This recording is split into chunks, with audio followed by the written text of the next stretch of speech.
오늘 말씀 말라기 1장 1절에서 6절까지 말씀입니다. 우리 나눠드린 교환 함께 보시면서 오늘 본 말씀 한 절씩 살펴보겠습니다. 먼저 1절 말씀 함께 읽습니다. 시작. 여호와께서 말라기를 통하여 이스라엘에게 말씀하신 경고라. 이제 말라기도 선지자이고 선지서는 대부분 누가 하나님 말씀을 또 언제 전하는가 정도로 이렇게 말씀이 시작이 돼요. 오늘 본문에 이제 사실은 경고라라고 돼 있지만 그냥 경고하고 끝나는 겁니다. 제목이다 보니까 그렇게 끝나요. 그래서 보면 오늘 굳이 우리가 하는 한국식으로 해서 문장의 주어와 서술어를 굳이 찾으면 문장의 주어는 그죠? 이게 지금 제목이다 보니까 주어 서술어가 명확하지가 않죠. 그래서 여기서 말하는 핵심 단어는 여호와께서 말씀하신 경고다예요. 그러니까 압축하면 여호와의 경고예요. 말라기를 통해서. 자, 이렇게 돼 있습니다. 자, 그래서 원래 원문도 그냥 경고하고 이렇게 점 딱 찍어요. 이렇게 돼 있습니다. 말라기를 통해서 여호와께서 이스라엘에게 말씀하신 경고라고도 번역하고 또는 짐이라고도 번역하고 신탁이라고도 번역을 해요. 근데 경고로 제일 많이 번역을 합니다. 자, 그런데 말라기라는 이 저자가 이름이 특이해요. 왜냐하면 이 이름 때문에 이제 학자들이 헷갈리는데 말라기에 대한 설명이 없어요. 누구누구 시대에 누구누구의 아들, 누구누구 이렇게 설명이 전혀 없고 말라기에 대한 다른 성경의 언급도 없고 근데 이름이 하필이면 말라기인데 말라기가 말르아크라는 단어를 써요. 이러면 이제 말르아키의 1인칭 소유격이라고 해서 나의 말르아키, 나의 사자, 나의 메신저란 뜻이 돼요. 사람 이름이 나의 메신저예요. 나의 사자, 나의 대사, 나의 전령, 나의 대리인이란 말이에요. 그럼 상식적으로 어떤 부모가 아들 이름을 짓는데 너는 나의 사자, 나의 대리인, 나의 전령이라고 짓지는 않아요. 잘 안 짓습니다. 이렇게는. 그래서 이거 좀 이상하다라고 하지만요. 그렇다고 꼭 이름을 이렇게 안 짓는다고까지 말 못하기 때문에 사실은 대부분의 사람들은 그냥 말라기가 말르아키의 그냥 편하게 부르는 방식, 그래서 살짝 줄여서 말르아키가 아니라 말라기라고 해서 그냥 이름으로 부르는 게 맞는 것 같다라고 하죠. 그래서 구약 성경을 읽거나 신약 성경을 읽거나 다 어려운 게 기록의 정확도가 좀 떨어진다는 문제가 있고요. 그리고 고대에서 그러니까 후대가 고대를 파악한다는 게 진짜 어렵습니다. 근데 저는 이거를 조금 긍정적인 면에서 해석을 하고 싶어요. 무슨 얘기냐면 정확도가 떨어지는 반면에 메시지가 정확해. 저자에 대한 정확도, 기록에 대한 정확도는 없어. 이게 지금 언제 쓴 글인지 양피지나 석판이나 나무판을 보면 확실하지가 않아. 이게 지금 이 사람이 직접 쓴 건지 대리인이 쓴 건지 확실하지가 않아. 한 번에 쓴 건지 나중에 짜집기 편집이 좀 된 건지 확실하지가 않아. 그런데 놀라운 건 이 말씀들이요. 구약 신약을 통틀어서 다 짝이 이루어지게 맞아 들어가요. 그리고 예수님을 중심으로 하면 완벽하게 맞아 들어가요. 그래서 오늘 우리에게 하나님께서 주시고 싶은 메시지는 너희들이 이 땅에서 눈으로 확인할 수 있는, 손으로 확실하게 지울 수 있는 증거를 너무 구하지 말고 내 약속이 증거다. 내 약속을 성취하는 것이 증거다. 기록이 확실한 석판 보고 믿지 말고 그 말을 한 나와 그 말을 이룬 나를 통해서 나를 믿으라고 말씀하신다고 저는 받아들여요. 여러분 오늘 우리들이요. 상대방이랑 아무리 철석 같은 계약서를 써도요. 계약서에 오탈자 하나 없고요. 도장 깨끗하게 잘 찍었고요. 코팅해가지고 백날 보관하면 뭐예요? 상대방이 안 지키면 소용없습니다. 함정에 빠지시면 안 돼요. 계약서라는 함정. 계약이 아무리 중요해도 결국은 상대방과 나 사이에 그 계약을 지키느냐가 제일 중요하거든. 백날 계약서 붙들어 봐야 소용이 없는 거예요. 그죠? 여러분, 아무리 좋은 음식이라고 해봐야 내 몸에 안 받으면 소용없는 거예요. 아무리 괜찮은 사람이라고 해도 나랑 손발이 안 맞으면 같이 일 못하는 겁니다. 그 사람이 훌륭해도 나랑 손발이 안 맞는 걸 어떻게 해. 나는 그 사람에 비하면 조금 스펙이 떨어지든 경험이 떨어지든 부족할지라도 나랑 손발이 잘 맞으면 일하기가 좋은 거예요. 자, 이런 측면에서 우리가 조금 약간 역사 비평, 문학 비평이라고 그러죠. 그래서 뭔가 비판적으로는 시각으로 보면서 정확하게 찾고자 하는 노력 자체를 나쁘다고 할 수는 없지만 그걸 너무 신뢰하지 않기를 바라요. 우리가 오늘날 과학도 과학적으로 정확하게 분석하고 논리적으로 결론을 잘 맺어서 정확한 정보를 얻는 것 좋습니다만 너무 신뢰하지 마시라고. 모르는 이야기 너무 많아요. 아직도 모르는 게 너무 많다고. 그래서 의학도 너무 신뢰하지 말라고 말씀드리고 싶어요. 이거 먹으면 몸에 좋다. 저거 먹으면 몸에 좋다. 그 성분만 쏙쏙 빼서 먹으면 다 될 것 같지만 안 그렇게 됩니다. 아니, 오늘날도 왜 그렇게 잔병이 많고 예나 지금이나 무슨 전염병들 하나 이렇게 쉽게 못 이기냐고. 날씨가 추워졌잖아요. 이제 다들 한 번씩 감기 걸리고 넘어가야죠.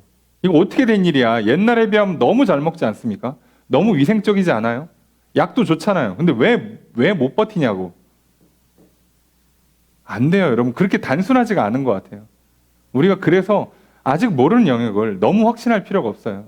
우리가 볼 수 있는 정보 가지고 이거다라고 하지 마시고 그래서 늘 우리가 진짜 중요한 건 과학이, 의학이, 역사가 증명하니까 하나님 계셔가 아니라요. 하나님이 계시는 걸 과학이, 의학이, 역사가 부연, 보충을 해주는 겁니다. 우리는 이게 좀 빈약해도 하나님을 믿는 거예요. 여러분, 진짜 신뢰하는 사람이랑 계약서 한 장 안 쓰고 일할 수 있습니다. 잘 생각해 보시면 우리 때때로 그렇게 많이 합니다. 그런데도 아무 문제가 안 생기는 경우가 있어요. 그죠? 그런데 계약서를 막 수십 장 써서 완벽하게 법적으로 막 변호사 세워서 써놨어도요. 그 사람이 사고치면 끝나는 거예요. 그래서 우리가 이 본질을 기억하셔야 돼요. 계약이 정말 중요한 건 결국은 나와 그 사람 사이의 계약 관계인 거지 계약서가 아니에요.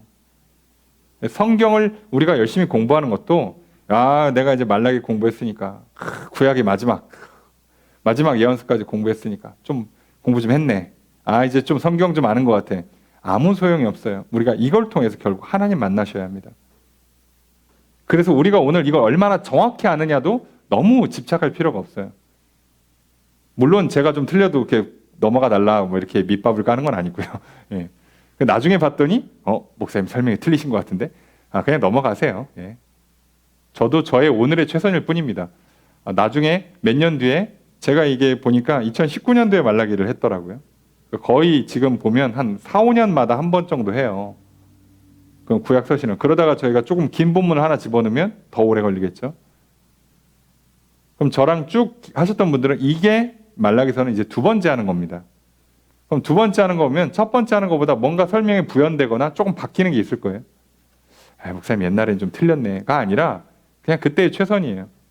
그런데도 불구하고 별로 문제가 되지 않는 것은 우리는 여기에 토시 하나 안 틀리고 성경 문구를 정확히 아는 게 목표가 아니라 이걸 통해서 하나님을 만나는 겁니다. 그래서 여러분이 성경을 읽으실 때 조금 배경 지식이 없으셔도 주석을 일일이 찾으면서 공부하기 어렵잖아요. 여러분의 일상적인 삶이 있기 때문에 여러분 학업이 있고 직업이 있기 때문에 언제 목회자처럼 여기에 많은 시간을 쓸 수가 없잖아요. 그래서 여러분 좀 부족하게 정보를 가지고 부족한 어떤 실력을 가지고 읽으셔도 크게 상관없습니다. 결국 우리가 읽어내야 되는 건 하나님이거든요. 그래서 그거를 기억하시라는 거예요. 그래서 오늘 우리는 원래는 본문을 더 길게 14절까지 가져가려고 했다가 말라기가 한 절 한 절이 좀 길어요. 분량이 깁니다. 다른 성경에 비해서. 그래서 한번 싹 긁어서 14절까지 한글 프로그램에 넣었더니 성경 본문만 그대로 한 장이 넘어가요. A4 용지가. 그러면 이제 대충 느낌이 오시겠죠? 아, 저희가 보통 한 12구절, 15구절 하는 것보다 많아요. 여기 지금 14절을 하는데 거의 웬만한 성경 20절 이상 하는 게 돼요. 그래서 도저히 이건 시간 내 못할 것 같아서 줄였습니다. 그리고 아예 그냥 주제별로 딱딱 끊기로 했어요. 그러면 좋죠. 더 깊이 볼 수도 있고 그러면서도 짧게 끝나고 좋죠. 네. 자, 그래서 오늘 말라기를 통해서 하나님께서 말씀하신 내용이에요. 자, 시점은 포로 귀환 후 대략 100년 정도 지난 때입니다.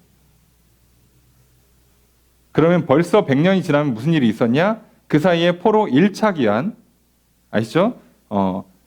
스룹바벨, 제사장 여호수아.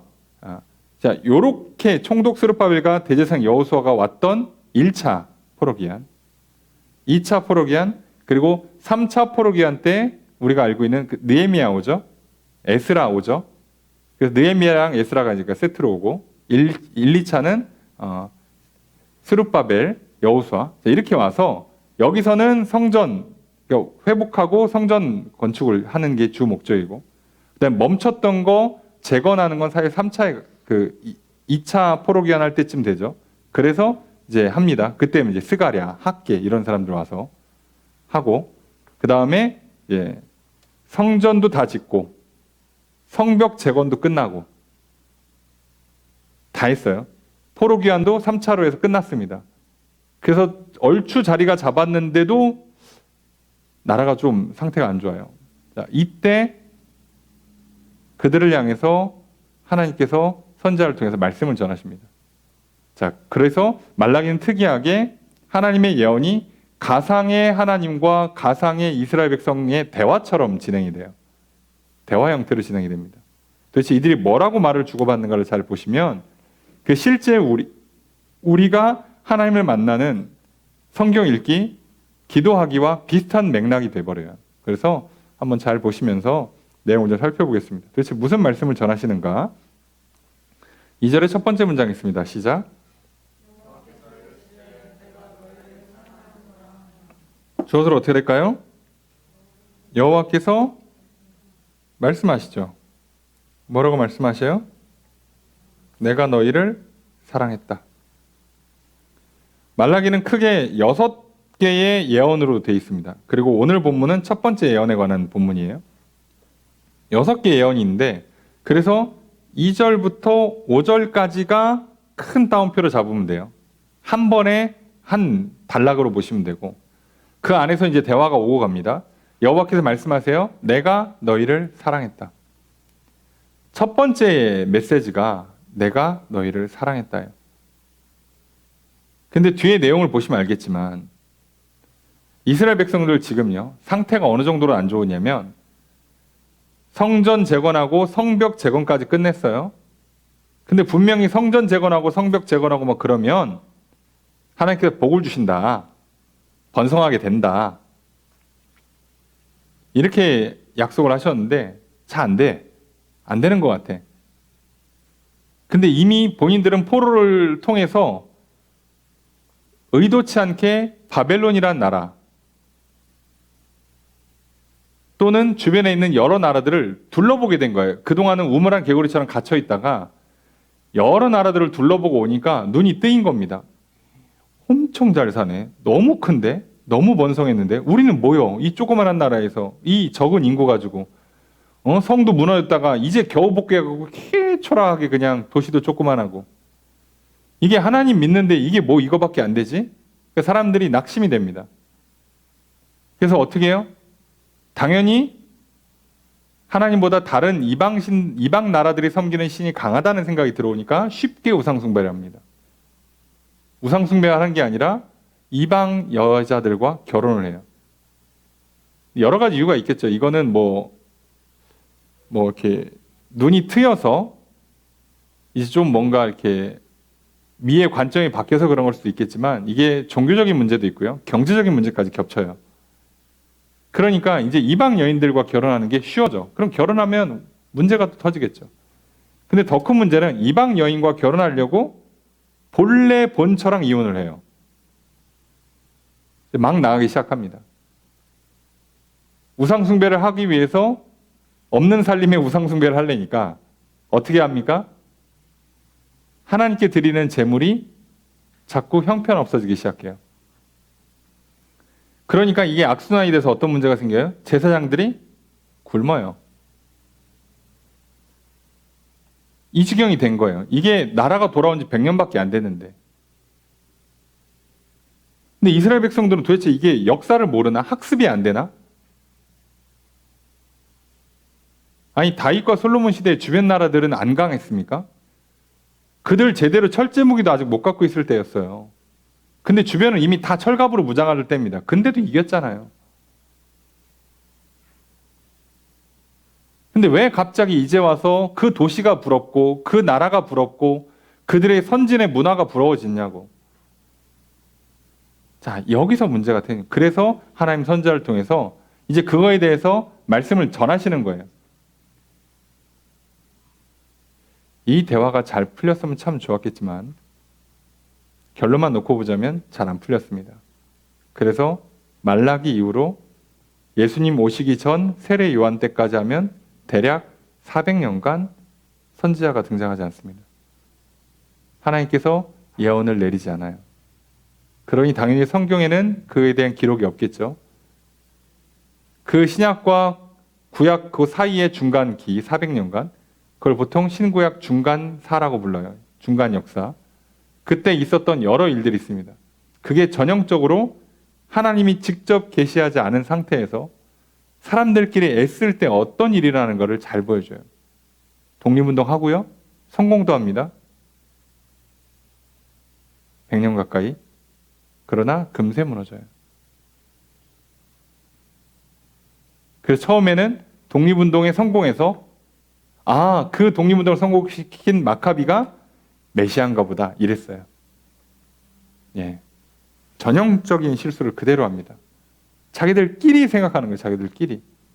열심히 힘을 모으고 애를 쓰고 운동을 하고 무브먼트를 만들고, 자, 이렇게 하면 난리가 납니다. 그런데 이상하죠? 요즘 많은 교회와 크리스찬들이 살짝 이렇게 하는 것 같다는 우려가 있어요. 하나님과 상관없이 우리끼리 좋아.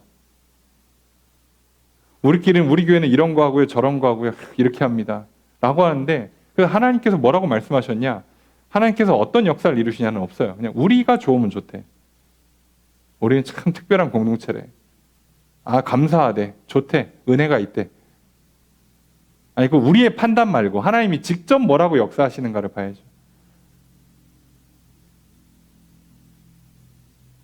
우리가 그걸 놓치고 있고요. 이 시대에 그게 가장 큰 문제고요.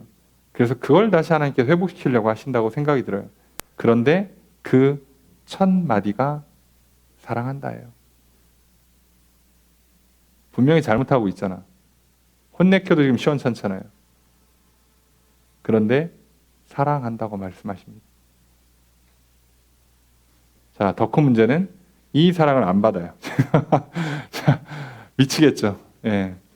여러분, 오늘 하나님께서 저와 여러분들에게도 날마다 말씀하실 겁니다. 사랑하는 아들아, 딸아, 내가 너를 사랑한다.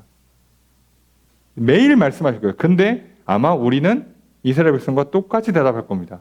2절의 두 번째 문장 있습니다. 시작.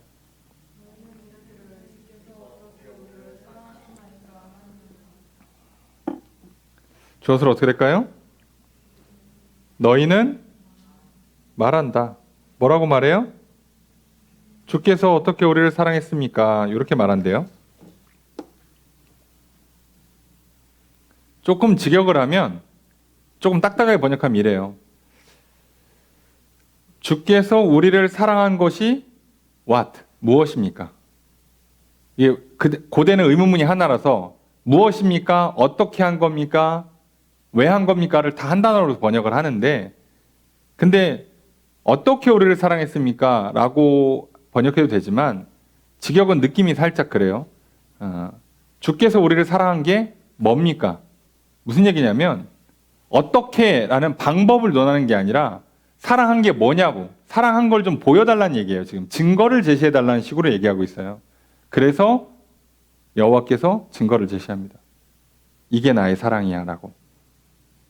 근데 우리도 마찬가지죠. 하나님께서 아침마다 내가 널 사랑한다 이렇게 부르세요. 햇빛이 쫙 비치면서 내가 널 사랑한다. 그러면 눈부셔. 하나님 사랑이 뭔데요? 날 사랑하는데 뭐냐고. 아침에 일어나 개운하지가 않아. 아침에 일어났는데 그 뭐 지갑에 돈도 없고 아침에 일어났는데 뭐 저기 눈 떴더니 뭐 카톡이 막 수북히 쌓여서 뭐 나를 만나자고 그러고 뭐 이렇게 인사하고 뭐 이렇게 뭐 반가워하는 사람도 별로 없고 그냥 아침에 일어났는데 알람밖에 나를 반기는 게 없어. 하루 종일 만날 사람도 없어. 일하는 것도 재미도 없어. 돈도 별로 없어. 이게 뭐요? 하나님 이게 무슨 사랑입니까? 라고 역질문을 해버리는 거예요. 반문을 한다고. 이거는 안 받는 겁니다. 아침에 눈을 떴는데 햇빛이 비칠 때 하나님 날 사랑하시는구나. 하나님 내게 생명을 주시고 또 오늘 하루 또 나를 위해서 뭔가 대단한 일들을 이루어 가시는 거야. 이걸 우리가 놓치기가 쉽다고요. 여러분 날씨가 미쳐 돌아가니까 기상이변이 날뛰니까 그동안 계절이 멀쩡히 돌아갔던 게 얼마나 귀한지 아시겠습니까? 예? 이거 잘못하면 가을 한 달 만에 끝날 것 같죠. 지난주 주일 토요일하고 주일 요때가 설악산에 첫 단풍이 든다고 뉴스가 나왔어요. 예. 그래서 설악산에 차들이 정말 관광버스가 묘지게 들어왔답니다. 그런데 그날 날씨 아시죠? 설악산에 첫눈 내렸습니다. 단풍 구경을 갔는데 첫눈을 맞았어요, 사람들. 그럼 옷이 어떻게 되는지 아시겠죠? 단풍 구경하려고 옷 입고 설악산에 올랐는데 눈이 내려요. 사람들이요. 그래서 난리가 났답니다. 오도를 떨고 미끄러지고. 여러분 우리가 그냥 눈앞에서 단풍 드는 거 보면서 알록달록 가을이구나. 여러분 이게 그냥 오는 게 아니라고요. 햇빛이 비친다고 숨 쉬는 거 그냥 오지 않아요. 근데 우리는 그걸 사랑으로 안 받는다니까? 우리가 원하는 조건이 채워지지 않으면 사랑이 아니야. 내가 지금 달달한 걸 먹고 싶은데 갑자기 이렇게 그 담백한 걸 주잖아요. 아니면 조금 짭짤한 걸 주잖아. 그럼 사랑이 아니야. 나는 지금 병 들어서 병을 고쳐주기 위해서 하나님께 사랑으로 약을 주셨어요. 조금 써. 근데 나는 지금 약이 쓰다고 나를 사랑한다고 생각 안 하는 거예요. 이거 먹고 뭐 죽으라는 겁니까, 하나님? 아니, 병 걸려서 고치려고 주는 거예요, 지금. 거기서 그냥 아무 생각 없이 단 것만 먹으면 어떡하냐고. 병이 안 나서요. 그러다 진짜로 죽어요. 우리가 이걸 자꾸 잊어버린다고.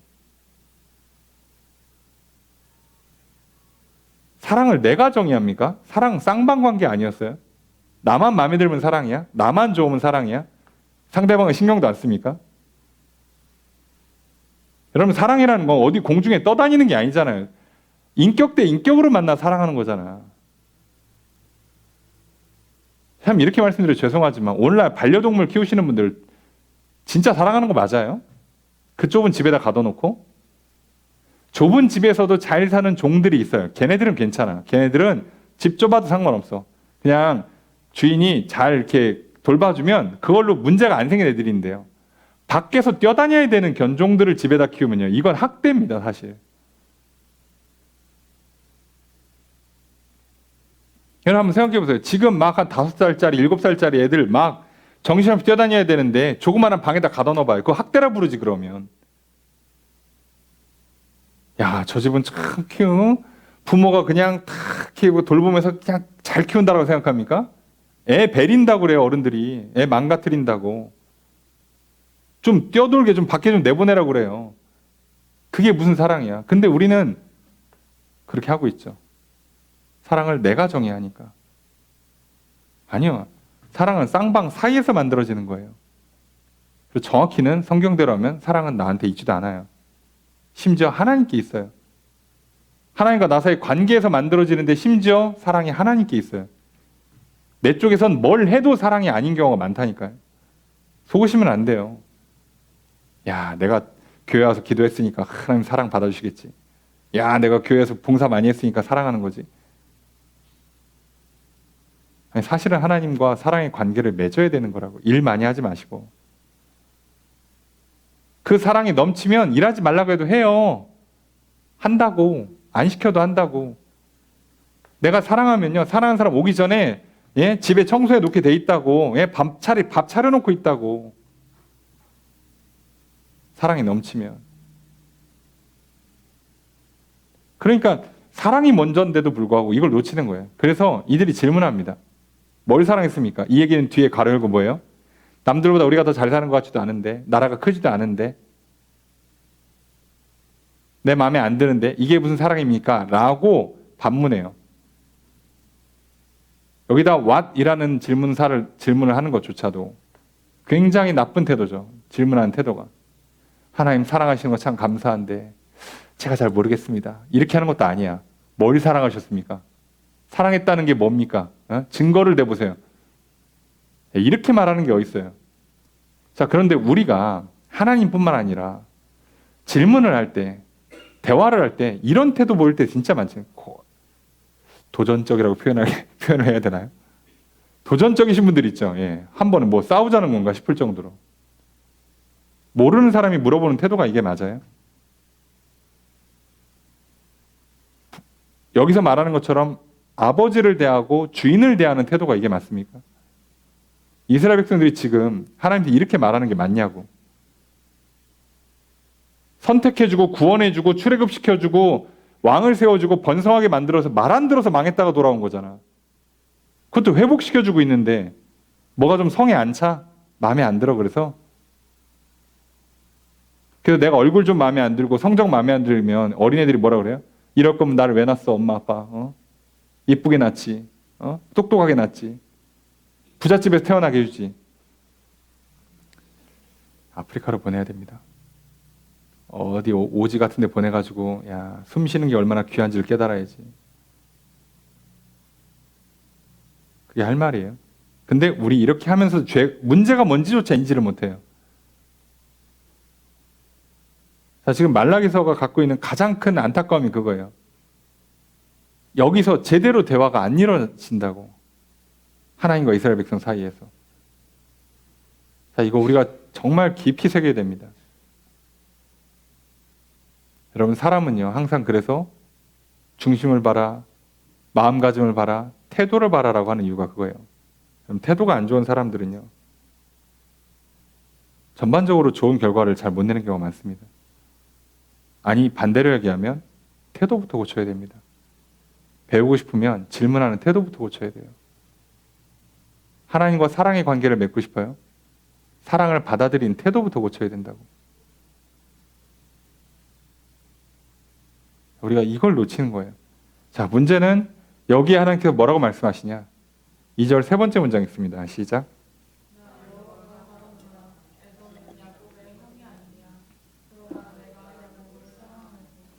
저것을 어떻게 될까요? 나 여호와가 말한다. 뭐라고 말씀하세요? 에서는 야곱의 형이 아닌가? 그런데 나는 사랑했다. 이렇게 말씀하시죠.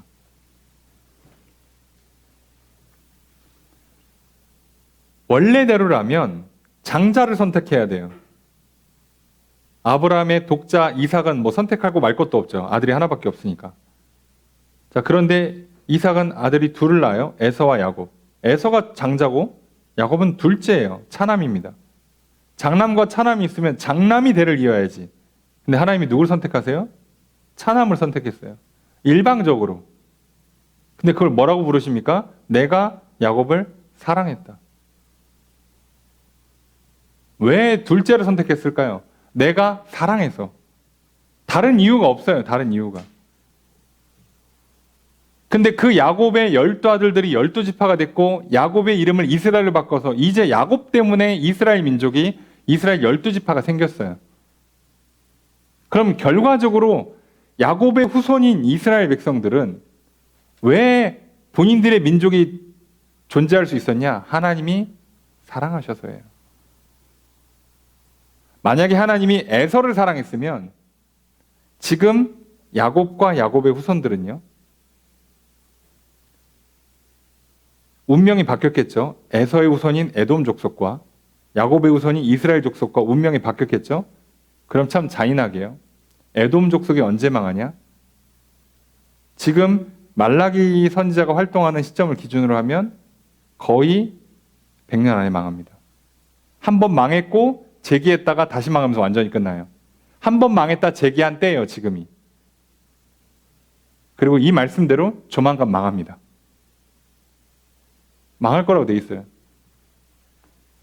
그런데 그걸 원하느냐는 거죠. 여러분, 오늘 우리가 하나님께서 나를 창조하시고 나를 택하시고 나를 부르셨어요. 여기서 이미 끝난 겁니다. 여기서 끝난 거라고. 더 말을 할 게 없다고. 이게 사랑이라고요. 좀 좋은 옷 입혀주셔야 마음에 드세요? 좋은 거 먹여야지 마음에 드십니까? 좀 세상 기준으로 좀 더 이 시대에 맞는 외모, 이 시대에 맞는 맞는 어떤 재능이나 지능이나 재산이나 이런 게 있어야지 마음에 드셔요? 여러분, 놀랍게도요, 당대의 기준으로 하면 에돔이 나라가 훨씬 큽니다. 에돔이 훨씬 더 강해요, 심지어. 그리고 에돔은 전통적으로 크게 침략도 다 안 당하고 살았었어요. 나라 위치도 좋아요. 그런데 하나님 뭐라고 말씀하신다고요? 나는 야곱을 사랑했다.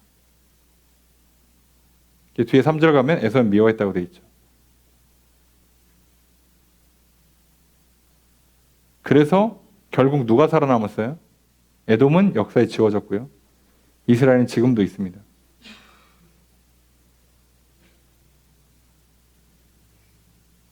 이게 중요한 거잖아요. 자, 이게 사랑의 핵심이에요. 오늘 하나님이 나를 창조하시고 나를 선택하셔서 나를 구원하시고 하나님의 나라 백성, 하나님의 자녀 삼아 주신 걸로 사랑은 증명이 끝난 거예요. 근데 왜 자꾸 우리는 사랑했으면 뭘 사랑한 게 뭐냐고 지금 증거를 보여달라고 얘기하냐고. 나한테 사랑한다고 지금 말씀하시잖아. 끝났잖아요.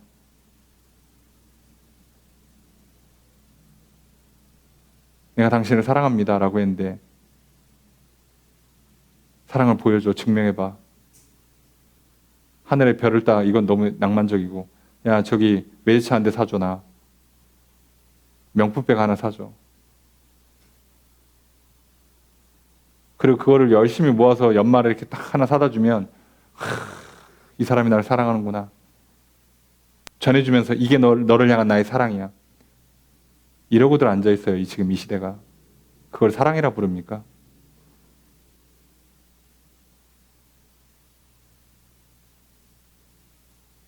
우리가 진짜 사랑을 전혀 몰라요. 전혀 모르고 주고받아 본 적도 없고요. 그런 걸 사니까 우리 인생 내내 문제가 발생하고요. 죽음은 지옥이에요.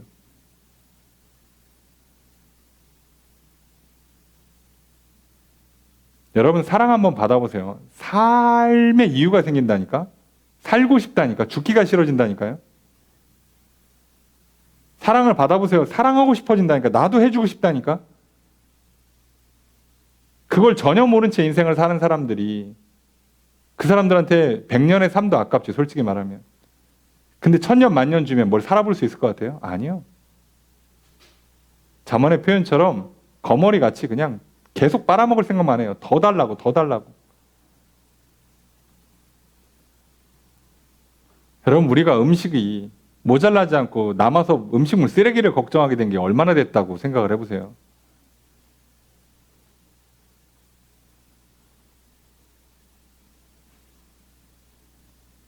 근데 요즘 뭐 TV에 나온 것처럼 이렇게 흑백 요리사, 거기 심사위원 그 레스토랑 그렇게 이벤트로 70만 원짜리 열었는데 50 몇 초 만에 마감이 떴다는. 아유, 한 끼 식사에 70만 원을 태우는구나. 야, 이게 되는구나. 우리나라에서. 예. 아니, 내가 돈 있고 시간 있으면 드셔도 돼요. 근데 그걸 먹어야 내가 하나님께 사랑받는다. 그걸 해줘야 저 사람이 날 사랑한다. 그 티켓을 끊어줘야 부모가, 배우자가, 애인이 날 사랑한다 라고 하는 거는 아니라고요. 우리가 여기서 이 한 끗 차이로 큰 문제가 생겨요. 자, 이거 계속 말씀하십니다. 3절 읽습니다. 시작.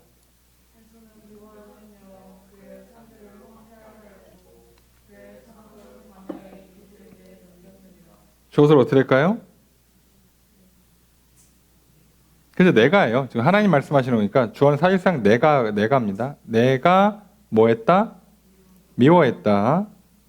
그리고 황폐하게 했다. 그리고 넘겼다예요.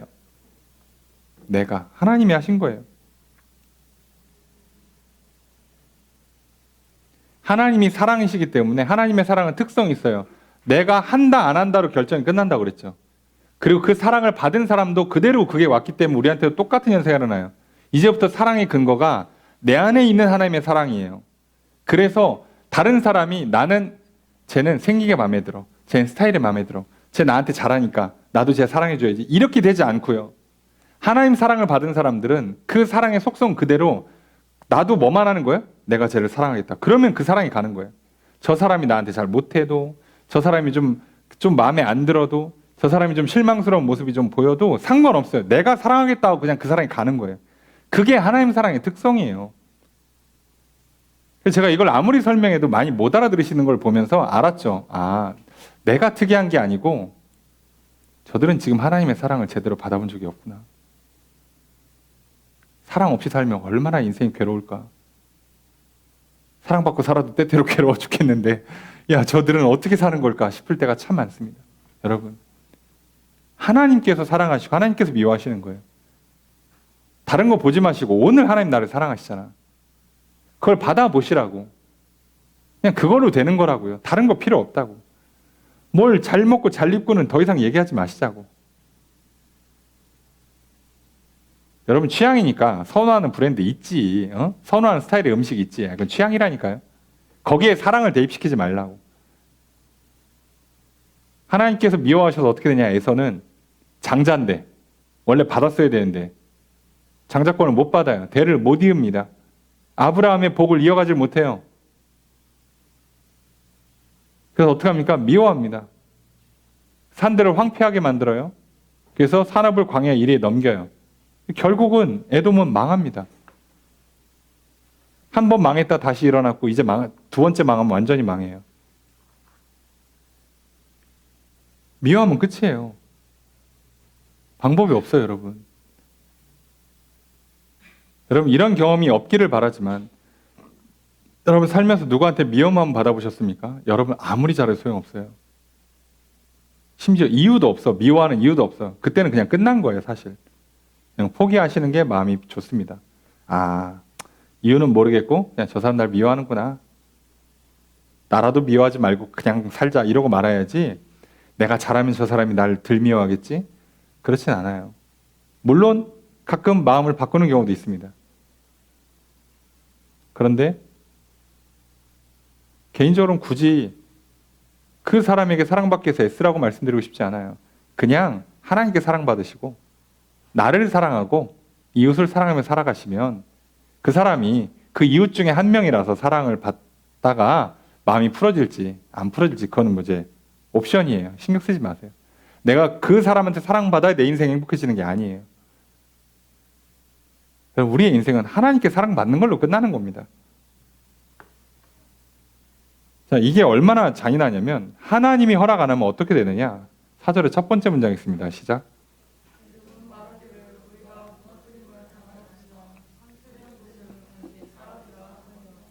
주어를 어떻게 될까요? 에돔은 말합니다. 뭐라고 말해요? 자, 우리가 무너뜨렸어. 한번 망했는데 다시 건축해야지 라고 말을 해요. 실제로 그랬어요. 실제로 그렇게 하고 있었어요. 그러니까 이스라엘 입장에서는 아니 에돔은 잘 망하지도 않다가 한 번 망했는데도 잘 일어나. 더 짜증나죠. 우리는 이 고생하고 있는데 쟤네는 뭐 이렇게 쑥쑥쑥 잘 일어나나.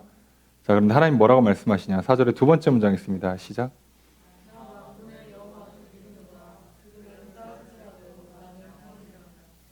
주어서로 어떻게 될까요? 그죠? 나 만군의 여호와가 말한다. 뭐라고 말한다고요? 그들은 싸울지라도 나는 헐리라. 헐어버린다고. 다시 쌓아 나는 무너뜨릴게.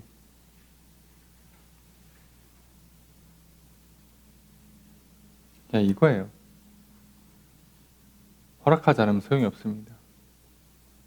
예쁘고 잘생기고 똑똑하고 돈 많고 집안 좋고 하나님이 생명을 허락하지 않으면, 복을 허락하지 않으면 정말 하루아침에 무너집니다. 우리가 이걸 기억해야 돼요.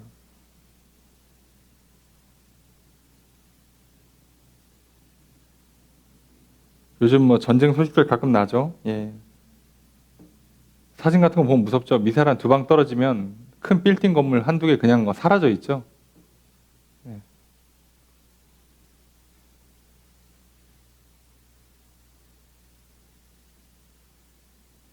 사람들 죽어나가는 게 무섭습니다. 여러분, 지금 우리가 핵 대 핵으로 서로 억제하고 있어 그렇지 하나 미쳐서 버튼 한번 눌러놓잖아요.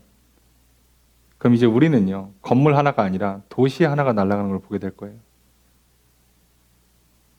네, 만에 하나, 그 도시가 우리나라에 있는 대도시 중에 하나라고만 칩시다. 그럼 최소 몇 명 정도 죽는지 아시겠습니까? 100만 우습게 죽어요, 한순간에. 그럼 이게 우리의 현실이라고 지금. 안 나니까 아무 일 없을 것 같습니까? 아니요.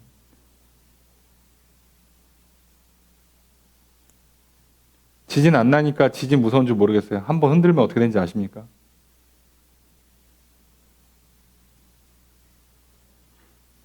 그럼 우리가 자꾸 머리를 이상하게 쓰는 경향이 있어요. 사단이 우리를 교만하게 만들어서 자꾸 내 생각을 믿게 만들어요. 내 판단이 틀리지 않았다고. 그래서 나한테 불리한 정보는 다 지워버리고 거짓된 정보들을 잘 수합한 다음에 이상한 결론을 맺죠. 그리고 확신을 가져요. 완벽해. 될 거야. 예. 건물 아무리 튼튼하게 지금 뭐 하냐고. 땅이 흔들리든가 위에서 폭탄 하나 내려오면 끝난다니까. 어떻게 막을 건데 그거. 하나님께서 무너뜨리시겠대요. 자, 그리고 에돔은 지금 역사에 사라져 있습니다. 놀라운 건 이스라엘은 지금도 살아있고, 중동을 상대로 그 작은 나라가 싸우는데 지지도 않아. 야, 타겟팅한 건 정밀 타격해서 다 보내고 있습니다, 지금.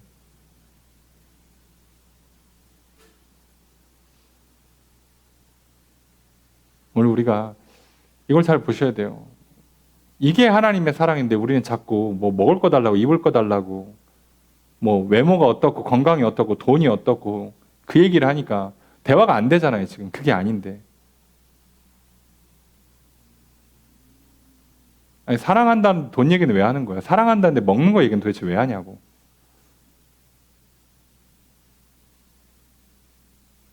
우리가 속으시면 안 돼요. 우리가 돈 없이 살 수 없습니다. 예. 살면서 먹는 거 입는 거 중요해요. 예. 근데 그거 사랑하지 마시라고. 거기에 사랑이 있지는 않다고. 이건 구분할 수 있어야 됩니다. 여러분, 그래서 우리가 진짜 하나님이 우리를 사랑하시는 거, 나를 창조하시고 나를 선택하시고 나를 구원하시는 거, 내게 생명을 주시고 복을 주시는 것, 그걸 기쁘게 받으시기를 주님 축복합니다. 먹는 거 입는 것 때문에 에휴, 하나님 나를 사랑하지 않나 봐. 일이 좀 안 풀려요?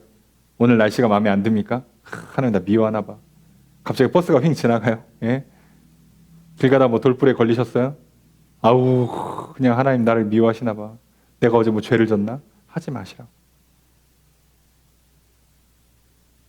죄에 대한 얘기는 말라기 뒤에 가면 나옵니다. 뭐가 문제인가? 다른 데 있어요. 사랑으로부터 문제가 시작돼요. 사랑하고 사랑하지 않는 것에서. 그렇잖아요. 예. 자, 믿으라 하고 믿음으로부터 시작되는데 안 믿으면 문제가 생기는 거예요. 사랑한다 했는데 사랑을 안 받고 사랑의 관계가 안 맺어지면 문제가 시작되는 거예요. 너무 당연한 거죠. 여러분, 우리 건강의 문제 어렵게 생각하지 마세요. 먹는 거 잘 안 먹으면 문제 터져요. 잠 안 자면 문제 터져요. 운동 안 하면 문제 터져요. 뭘 어렵습니까? 나는 골고루 안 먹고 이렇게 하면 대신에 이렇게 하면 되겠지. 나는 잠 좀 덜 잔 거를 이렇게 하면 뭐 풀겠지. 예. 비타민으로 때우려고 하지 마시고. 제일 좋은 건 정제된 거 드시지 마시고 음식물을 섭취하는 게 제일 좋아요. 아직 모른다고 그랬잖아요. 그게 다 필요하니까 우리는 먹어야 돼요.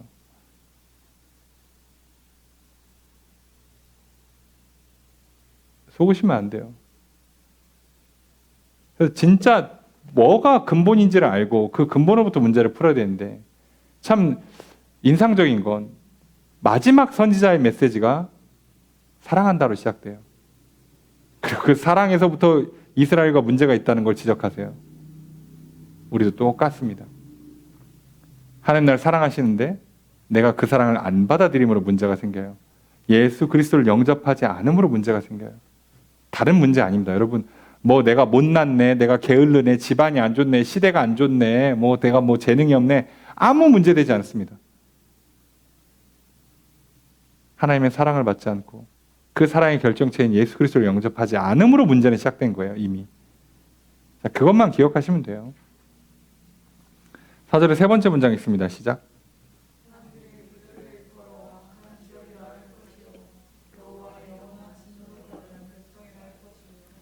저것을 어떻게 할까요? 사람들이 자, 이렇게 일컫는다. 자, 말한다. 자, 악한 지역이다. 여호와의 영원한 진노를 받은 백성이다. 이렇게 말할 거라는 거예요. 자, 이게 평가죠. 이게 결론이죠. 자, 결국은 나라는 건 내가 평가를 내리는 게 아니라 남한테 평가받을 수밖에 없어요. 에돔 민족을 다른 민족들이 역사가 뭐라고 평가를 내리냐? 저 땅은 악한 땅이라고 평가를 내리는 거예요.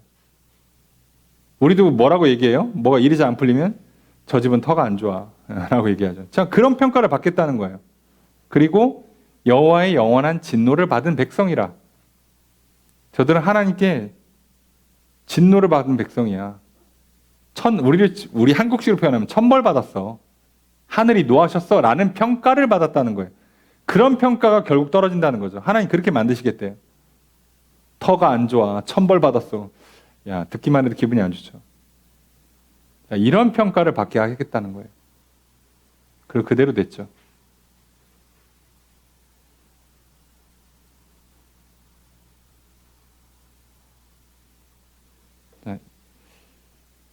그래서 이렇게 평가가 끝나고 나면 이스라엘 백성들이 아직 에돔이 안 망했으니까 조만간 에돔이 망하는 걸 보게 될 겁니다. 그때 뭐라고 얘기하느냐? 5절 읽습니다. 시작.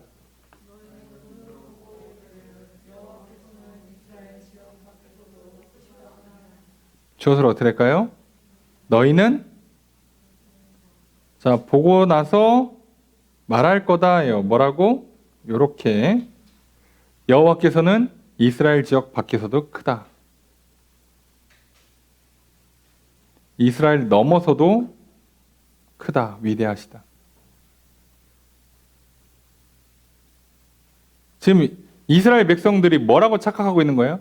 하나님은 이 좁은 이스라엘 땅에서만 활동하시는 분이야. 그러니까 맨날 이렇게 아수르한테도 치고 바벨론한테도 치고 애굽한테도 치고. 우리도 그렇게 생각할 때 있잖아요. 하나님은 교회 안에서나 하나님이야. 밖에 나가면 저 사람이 더 커. 저 사람이 더 세. 저 사람 말 들어야 돼. 분위기 봐서 이렇게 해야 돼. 그래서 교회 안과 교회 밖이 완전히 달라지는 경우가 있어요. 이스라엘 백성들이 딱 그러고 있죠. 그러니까 시간이 지나면 지날수록 성전 안에서 예배를 대충 드리는 거예요. 자꾸 사람들이. 그리고 자기는 할 거 다 했다는 거야. 그리고 밖에 가서 우상 숭배하고 거기 살아야 되니까 그 사람들이랑 만나다 보니까 거기랑 결혼하고 결혼하니까 이혼하고 결혼해서 처갓집 덕 좀 보고 무역도 하고 선진 문물도 배우고 유학도 자식들 유학도 보내고 좋지. 잘 될 것 같죠. 그래서 망합니다.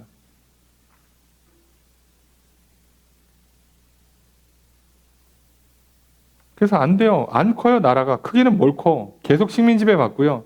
독립 성공하는 것 같다가 독립했다가 그 독립을 다시 억누르려니까 나라를 완전히 폐허로 만들어 놓습니다. 그래서 독립운동을 안 하니만 못하게 돼요. 그 독립운동 해봐야 100년도 못 가져가거든요. 그 뒤에 박살이 납니다. 그냥 그렇게 되는 거예요. 여러분 어설프게 덤벼봐야 완전히 못 이겨놓으면 우리 치면은 내가 저 사람을 싸웠는데 저 사람은 뒤에 패거리 이만큼 있어. 내가 오늘 여기 그 조직원 한 명 싸워서 이기면 뭐하냐고 다음날 또 올 건데 나는 아직 피로도 안 풀려서 부상의 회복도 안 됐는데 다음번에 무조건 져요. 그거 왜 싸우냐고 그거를 도대체. 이길 수도 없는 싸움을. 근데 뭐라고? 우리도 이렇게 저렇게 하면 좀 세져서 해볼 만하지 않을까? 라는 생각에 그 교만이, 그 고집이, 그 승질이 망가뜨리는 거예요. 근데 놀라운 건요. 그거에 관해서 단 한마디 예언이 없습니다. 물론 구약 성경 외경이라고 우리가 보는 성경 말고 카톨릭에서 보는 외경에는 마카비서가 있어요. 예. 근데 그거는 우리가 정경으로 인정 안 합니다. 왜요? 메시아에 관해서 잘못된 얘기를 하니까 빼버립니다. 반대로 얘기하면 말라기 이후로 예수님께서 오실 때까지 다른 선지자가 없다고 예수님도 얘기해요. 말라기가 말한 선지자가 세례 요한이다고 예수님 이렇게 얘기해요. 그러니까 다시 말하면 그 사이엔 선지자가 안 왔다는 얘기잖아요. 예, 인정 안 합니다. 예수님도 말라기 이후로 아무 선지자도 없다가 세례 요한이 온 거예요. 그 사이에 우리끼리 야 누가 선지자인 것 같다 했던 거 다 아니라는 거지. 우리는 그럴듯했어. 아니라는 거예요. 아닙니다. 속지 마세요. 자, 이렇게 끝나면서 이제 다음 내용으로 넘어갈 때 이 질문을 던지는 거예요. 6절의 첫 번째 문장 있습니다. 시작.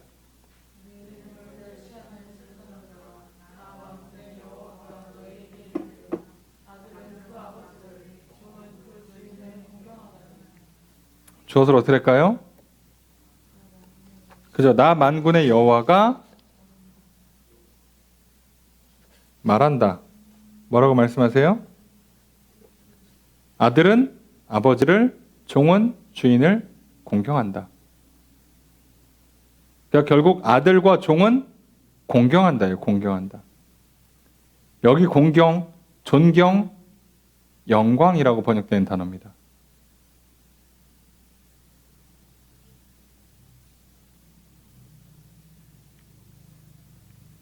아들은 아버지를 공경한다. 종은 그 주인을 공경한다. 자, 그래서 6절의 두 번째 문장 있습니다. 시작.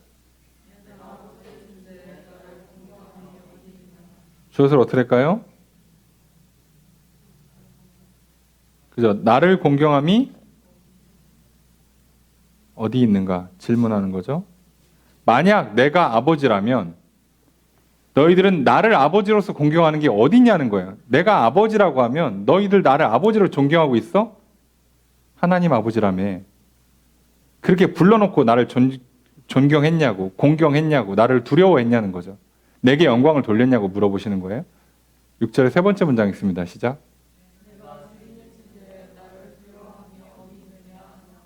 주어를 어떻게 할까요?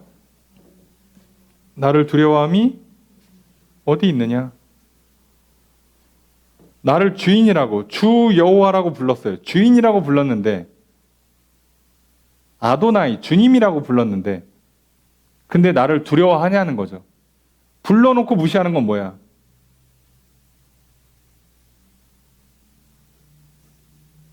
실제로는 이 사람들 무시했어요. 아버지라고 해놓고 무시하고, 주인이라고 해놓고 무서워하지도 않고, 그래놓고 6절에 네 번째 문장 있습니다. 시작.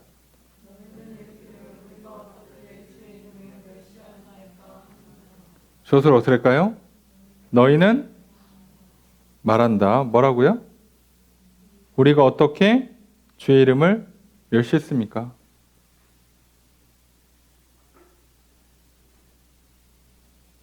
그래서 원문은 요거 앞에 맨 앞에 게 붙어요. 내 이름을 멸시하는 제사장들아 너희는 이르기를 이렇게 되어 있습니다. 원문은.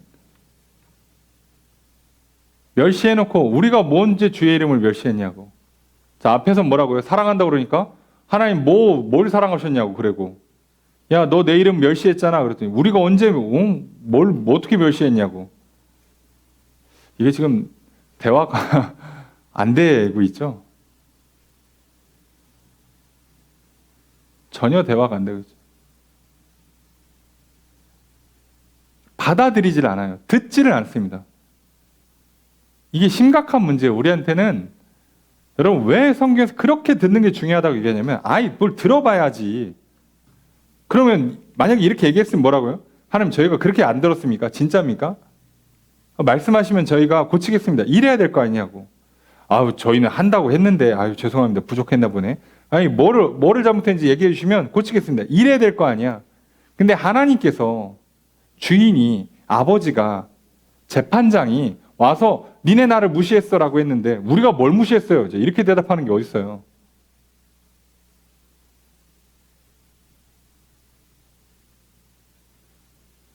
여러분, 뉴스 보고 제가 어이없어서 기억이 나는 것 중에 하나가 있는데,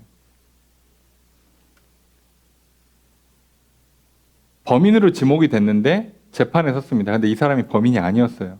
이 사람은 억울하다고 호소하겠죠? 네? 자기는 진짜로 죄를 안 졌으니까. 그래서 경찰이 잘못 세운 거야, 이 사람을. 잘못 세워서 재판 갔는데 판사가 막 태도가 불량하다고 6년을 때렸습니다. 실제로 이 사람은 죄를 진 적이 없어요. 난리를 쳤겠지. 6년을 때렸어요. 그리고 1년인가 2년 뒤에 진범이 잡혔어요. 진범은 겸손히 반성을 해서 1년 6개월 받았습니다. 여러분, 법정에 가시면 겸손한 태도로 쓰셔야 돼요. 왜요?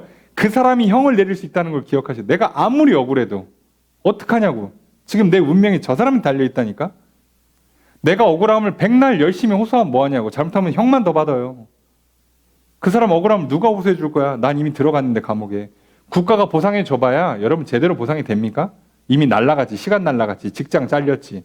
그거 보상 많이 해서 매덕 줘봐야 무슨 소용이 있어요. 그거 언제 내 날라간 인생을 어떻게 복구하냐고. 그럼 얼마나 공손한 태도로 빌어야 되는지 아시겠어요? 재판장님, 억울합니다. 정말로 제가 그런 적이 없습니다. 이거 지금 뭔가 경찰이 잘못 판단하는 것 같습니다. 제 주변 사람들이나 제 이런저런 정황과 증거들을 보시고 제가 아니라는 걸 판결을 내려주시기를 간곡히 부탁드립니다. 이래야 된다고요. 거기서 성질을 부려? 재판장에서? 여러분, 하나님이 내 생사화복을 주관하는데 거기다 성질을 부려요? 지금 무슨 판결이 나올 줄 알고. 이스라엘 백성들이 하나님을 알기를 얼마나 무시했으면 하나님한테 그런 판결을 내립니까? 예? 하나님, 제가 뭘 잘못했는데? 하나님 언제 나를 사랑했어? 이제 하나님이니까 참으시는 거지. 여러분이 입장 밖으로 여러분이 주인이었어 봐요. 여러분 종이 와가지고 내가 널 사랑해서 이렇게 챙겨준 거 알지? 그랬더니 주인이 뭘 사랑했어요, 저를? 안 죽이면 다행이에요. 우리가 이런 실수를 진짜 많이 한다고. 사실 이거 실수라고 부를 수도 없어요. 이거 본심이지, 본심. 말하는 태도가 뭐 수양 부족일 것 같습니까? 훈련이 안 돼서 인격 수양이 덜 돼서 아니요. 본심이에요. 여러분, 말하는 태도 한번 보세요. 여러분이 한번 녹음 뜨고 한번 하루 집에 가서 한번 보세요. 내가 지금 상대방을 얼마나 무시하고 있는가. 존중해 주는 거 맞습니까? 내가 상대방이 주는 그 사랑을, 사랑에 넘쳐서 주는 그 충고를, 그 격려를, 그 위로를, 그 사랑의 손길을 내가 지금 받고나 있습니까? 내가 받고 싶은 게 아니니까 안 받죠. 상대방은 사랑하는 마음으로 그거 아니야, 괜찮아라고 얘기했더니 나는 그 말이 듣기 싫어가지고 아, 무슨 소리냐고 되려 화를 내고 사랑 안 받은 거죠. 그래서 뭐 여러분 원하시는 거 받으면 기분이 좋으세요? 그렇지 않습니다, 여러분.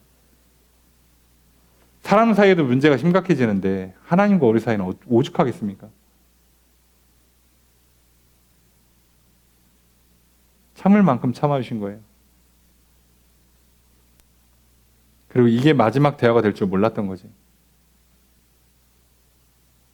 여러분, 지나고 후회하지 마세요. 오늘 내가 괜히 내 승질 한번 부리고 고집 부렸다가 그 사람이랑 마지막 대화가 되는 수가 있어요. 그게 내 인생에서 마지막 기회일 수 있다고. 그 사람으로부터 받을 수 있는 마지막 기회. 그거 날리고 땅을 치고 후회하지 마세요. 다시는 안 옵니다. 여러분, 400년이면요. 40년씩 계산하면 10세대가 지나간 거예요. 10세대. 내가 뭐 하나 잘못해서 앞으로 내 10대 후손까지 그 덕을 못 봐. 저 회사랑 저 집안이랑 연이 끊겨갖고 10대 후손까지 만날 일이 안 생겨. 얼마나 심각한 피해인지 아시겠습니까? 여러분 400년이면요. 어지간한 역사에서 왕조가 바뀌어요. 나라가 바뀌는 시간대라고 그게 개인의 인생이 아니라. 그러니까 쉽게 말하면 대한민국이 없어질 때까지 나한테는 다시는 그런 게 안 온다는 얘기예요. 이 한 방에 잘못하면.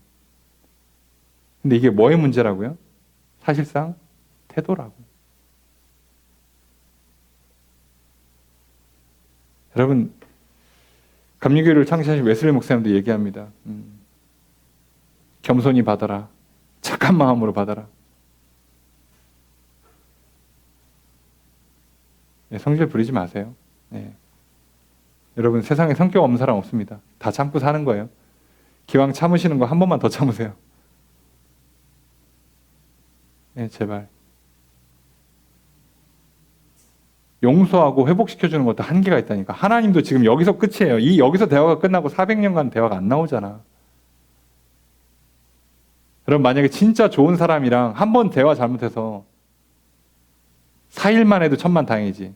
4달? 4년? 40년간 대화가 끊기면 어떻게 되겠어요? 어떡하려고?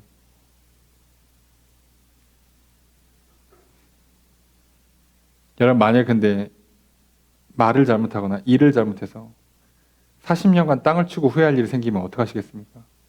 내가 그때 그 일을 하지 말걸. 내가 그때 그걸 먹지 말걸. 내가 그때 그걸 사지 말걸. 내가 그때 그거를 하지 말았어야 되는 데를 40년간 후회한다고 한번 생각해 보세요.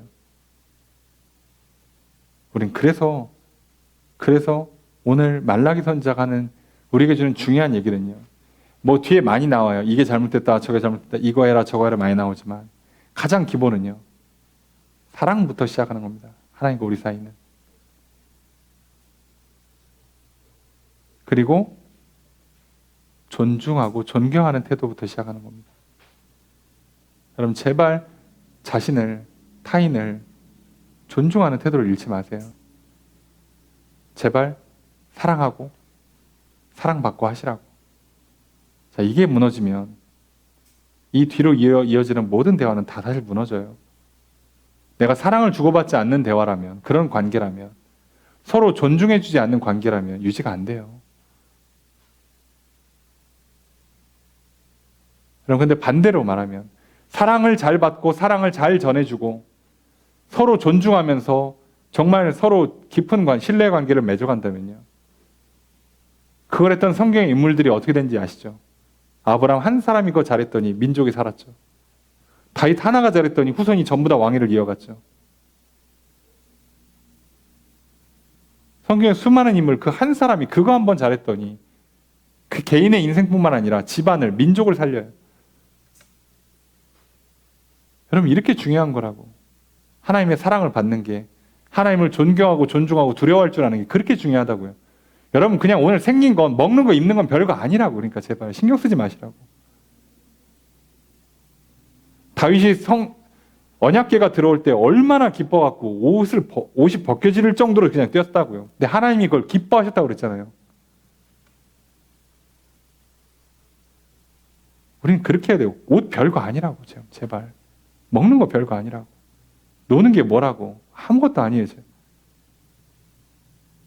날 추워지는데 여기 안에 거위 솜털이 몇 프로 들어가고 아유 나는 오리털이라서 별로네.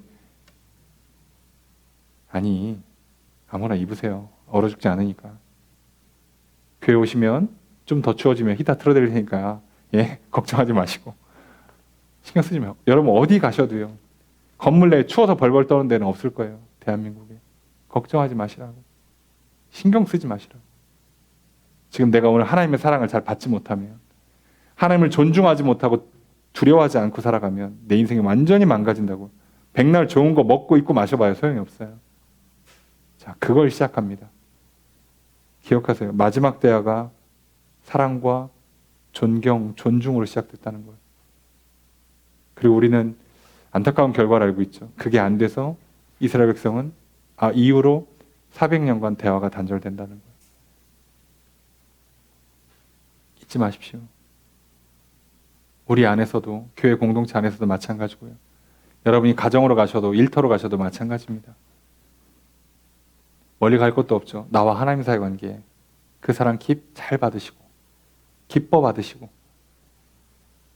그 하나님을 정말 귀하게 여겨주시고 정말 두려워하는 마음으로 여러분이 앞에 서신다면, 그럼 지금 이스라엘 백성들이 처해 있는 그 수많은 문제들, 나라의 문제, 먹고 사는 문제, 여러 가지 어려움들 다 풀릴 겁니다.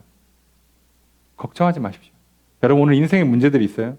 그게 뭐라고 솔직히 말씀드려서 하나님 이거 신경이나 씁니까? 출애굽하는데 뒤에 애국 군대가 와요. 앞에 홍해가 있어요. 신경이나 씁니까? 가만히 있으래잖아. 너 손 들고 기도나 하고 있으라고. 내가 물 갈라놓을 테니까.